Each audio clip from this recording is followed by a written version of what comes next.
നമസ്കാരം. CPM-ന്റെ ഈ വർഗീയ പ്രീണനം ഏതറ്റം വരെ പോകും എന്നുള്ളതാണ് നമുക്ക് മനസ്സിലാക്കാൻ കഴിയാത്തത്. കുറച്ചു നാളിന് മുൻപ് വെള്ളാപ്പള്ളി നടേശൻ പറഞ്ഞ പോലെ ഒരു മുസ്ലിം പ്രീണനം, ന്യൂനപക്ഷ പ്രീണനം എന്ന ഓമന പേരും ആ രീതിയിൽ ഇങ്ങനെ മുന്നോട്ട് പോയിക്കൊണ്ടിരിക്കുകയായിരുന്നു. ഇപ്പോൾ ഇതാ മുസ്ലിങ്ങളെ പാടെ കണ്ടുകൂടാ. ഇതിനകത്ത് പിന്നിൽ മുസ്ലിം വിരോധമാണോ, അതായത് ഇസ്ലാമോഫോബിയ എന്ന് പറയും, മുസ്ലിം വിരോധമാണോ, ഇനി അത് കോൺഗ്രസ്സിന് എതിരായിട്ടുള്ളൊരു ദേഷ്യമാണോ എന്നൊന്നും വിവേചിച്ചറിയാൻ പറ്റാത്ത ഒരു അവസ്ഥയിലാണ് നമ്മുടെ പോളിറ്റ് ബ്യൂറോ അംഗം വിജയരാഘവൻ്റെ പ്രസ്താവന നമ്മൾ കാണേണ്ടത്.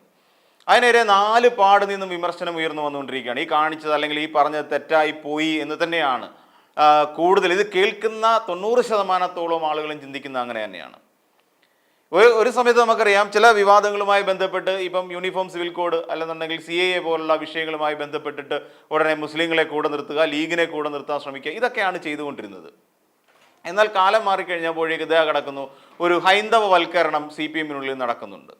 ആ രീതിയിലാണ് ഈ വിജയരാഘവന്റെ പ്രസ്താവനയെ കാണാൻ കഴിയുന്നത്. ഇപ്പോൾ നമുക്കറിയാം സമസ്തയിലെ EK വിഭാഗത്തിൻ്റെ ഒരു മുഖപത്രമാണ് സുപ്രഭാതം എന്ന് പറയുന്നത്. സുപ്രഭാതം മുഖപ്രസംഗം എഴുതി. എന്താണെന്ന് ചോദിച്ചു കഴിഞ്ഞാൽ, അതായത് അതിൻ്റെ പ്രധാന കോറായിട്ടുള്ള കാര്യം ഇതാണ്: ഈ വിജയരാഘവൻ നടത്തുന്ന ഈ പറയുന്ന സംഘപരിവാർ പ്രീണന നയം അല്ലെങ്കിൽ ഹിന്ദുത്വ പ്രീണന നയം, അതൊരു പക്ഷേ പാർട്ടിയുടെ കാൽച്ചുവട്ടിലെ മണ്ണൊലിച്ചു പോയി സംഘപരിവാർ കൂടാരങ്ങളിലേക്ക് എത്തിപ്പെടും എന്നുള്ള ഒരു മുന്നറിയിപ്പ് കൂടി അവർ നൽകുന്നുണ്ട്. അതായത് കാണിച്ച തെറ്റായിപ്പോയി. അപ്പം എന്ന് വെച്ച് കഴിഞ്ഞാൽ ഒരു സംഘപരിവാർ എന്ന് പറയാൻ നമുക്കറിയാം, ഇവിടെ ഒരു ഹിന്ദുത്വ അജണ്ട വളർത്തിക്കൊണ്ടുവരിക, ഇവിടെ ഇസ്ലാമോഫോബിയ പരമാവധി ജനങ്ങളിൽ വളർത്തുക എന്ന് തുടങ്ങിയ ഉദ്ദേശങ്ങളുടെ പിൻബലത്തോടു കൂടിയാണ് ഈ പറയുന്ന സംഘപരിവാർ വളർന്നു വന്നുകൊണ്ടിരിക്കുന്നത്. അതിനുവേണ്ടി ജനങ്ങളെ ഏതൊക്കെ രീതിയിൽ പ്രാപ്തരാക്കാൻ കഴിയുമോ ആ രീതിയിലൊക്കെ പ്രാപ്തരാക്കിക്കൊണ്ടിരിക്കുകയാണ് സംഘപരിവാർ ചെയ്യുന്നത്. നമുക്കറിയാം കുറച്ചു കാലത്തിന് മുമ്പ് ശശികല എന്ന് പറയുന്ന ഒരു അധ്യാപിക, മുൻ അധ്യാപിക, ഈ നാട് നീളെ നടന്ന് ഹൈന്ദവവൽക്കരണത്തെക്കുറിച്ച് അല്ലെങ്കിൽ ഇസ്ലാമോഫോബിയ ഇവിടെ കേരളത്തിൽ പടർത്തുന്നതിനാവശ്യമായ വാക്കുകളും കൊണ്ട് ഈ നിരത്തായി നിരത്തും ജംഗ്ഷനായ ജംഗ്ഷനെല്ലാം കയറി ഇറങ്ങിയത് നമുക്ക് കൺമുമ്പിൽ ഉദാഹരണമായിട്ടുണ്ട്.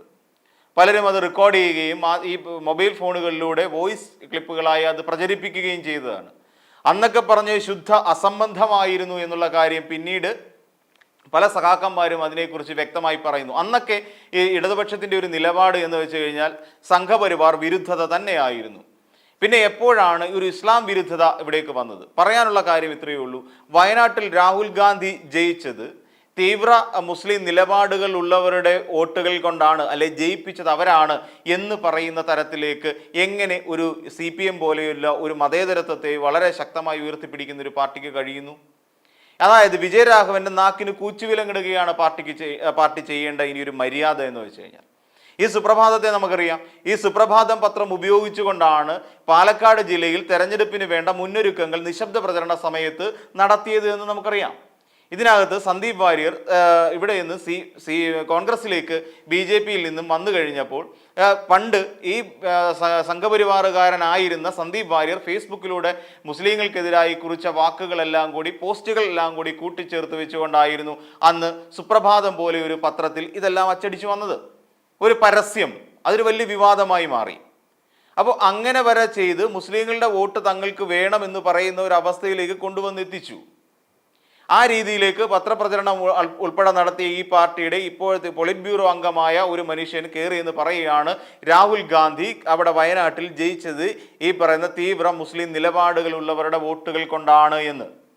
ഇത് എവിടുത്തെ ന്യായമാണ്? അപ്പോൾ അതായത് ഇത് ജനം നോക്കുന്നത് എങ്ങനെയാണ്? തീവ്ര ഹിന്ദുത്വ അല്ലെങ്കിൽ ഹിന്ദുത്വ നിലപാടുകളോടുള്ള പാർട്ടിയുടെ ആഭിമുഖ്യം എന്നുള്ള നിലയിൽ ആയിരിക്കും അത് കാണുക എന്ന് സുപ്രഭാതം ഓർമ്മിപ്പിക്കുന്നു. അതായത് ഹിന്ദുത്വ അനുകൂല നിലപാട് സ്വീകരിച്ചിരിക്കുന്നു. അങ്ങനെ നിലപാട് സ്വീകരിച്ചതിന് പുതിയ വോട്ട് ബാങ്ക് സൃഷ്ടിക്കാനുള്ള ശ്രമമാണ് ഇപ്പോൾ നടത്തിക്കൊണ്ടിരിക്കുന്നത് എന്നാണ്. അതായത് CPM ഇപ്പോൾ ഈ രീതിയിൽ ഇസ്ലാമോഫോബിയ പറഞ്ഞു പരത്താൻ വേണ്ടിയിട്ട് നിയോഗിച്ച ഒരാളാണ് വിജയരാഘവൻ. അങ്ങനെ വിജയരാഘവൻ ഇത് പറഞ്ഞു പരത്തി കഴിയുമ്പോൾ സംസ്ഥാനത്ത് CPM-ന് വേണ്ടിയിട്ട് മറ്റൊരു പുതിയ വോട്ട് ബാങ്ക് സൃഷ്ടിക്കാനുള്ള ശ്രമമായിട്ടാണ് സുപ്രഭാതം കാണുന്നത്, അല്ലെങ്കിൽ സമസ്തയിലെ EK വിഭാഗം കാണുന്നത്. അതിൻ്റെ അർത്ഥം ഹിന്ദു വോട്ടുകൾ കൂടി തങ്ങളുടെ പെട്ടിയിലേക്കാക്കാൻ വേണ്ടിയിട്ടുള്ള നടത്തുന്ന ശ്രമങ്ങൾ. അപ്പോൾ ഈ കഴിഞ്ഞ ലോക്സഭാ തെരഞ്ഞെടുപ്പിൽ പാർട്ടിക്കുണ്ടായ വീഴ്ചയുടെ പ്രധാന കാരണം ഹിന്ദുത്വ വോട്ടുകൾ തങ്ങളിൽ നിന്ന് അകന്നു പോയതാണ് എന്ന് പാർട്ടി തെറ്റിദ്ധരിക്കുന്നുണ്ട്, അല്ലെങ്കിൽ പാർട്ടി ധരിച്ച് നന്നായി കൊണ്ടു നടക്കുന്നുണ്ട്. എന്നിട്ട് പറച്ചിലിൽ മതേതരത്വം, മതേതര ജനാധിപത്യ പാർട്ടി എന്നുള്ള ഒരു പറച്ചിൽ. അപ്പോൾ ഇതിനെക്കുറിച്ച് കുഞ്ഞാലിക്കുട്ടി പറഞ്ഞ എന്താണ്? മുസ്ലിം വിരുദ്ധതയുടെയും വെറുപ്പിൻ്റെയും ബഹിസ്ഫുരണമായി പോയി ഇത്തരം വാക്കുകൾ എന്നാണ് കുഞ്ഞാലിക്കുട്ടി പറഞ്ഞത്. അപ്പോൾ പൊതുവിൽ ഈ രീതിയിൽ ഒരു ഇടതുപക്ഷം എന്ന് പറയുന്ന, അല്ലെങ്കിൽ CPM എന്ന് പറയുന്ന പാർട്ടി നിലയ്ക്ക് നിൽക്കേണ്ട അല്ലെങ്കിൽ കൊണ്ടു നടക്കേണ്ട ചില നയങ്ങളുണ്ടായിരുന്നു.